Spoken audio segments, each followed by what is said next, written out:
అధికారము తండ్రి అయిన దేవుడు యేసుక్రీస్తు ప్రభువారికి అనుగ్రహించి ఉన్నాడు కాబట్టి ఏమంటున్నాడు, ఇదిగో పాములను తేళ్లను త్రొక్కుటకును శత్రువు బలం అంతటి మీదను మీకు అధికారము అనుగ్రహించి ఉన్నాను. ఏదియు మీకెంత మాత్రమును హాని చేయదు. ఏది కూడా మనకి ఎంత మాత్రం కూడా హాని చేయదు.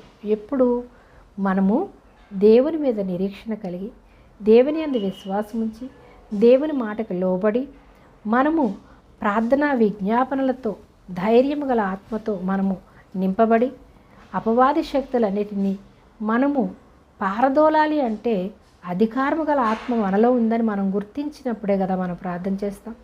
మనం గుర్తించి ప్రార్థన చేసినప్పుడు మీకు ఆ అధికారము గల ఆత్మనిచ్చారు, మీ వద్ద నుంచి పారిపోతాయని చెప్తున్నాడు.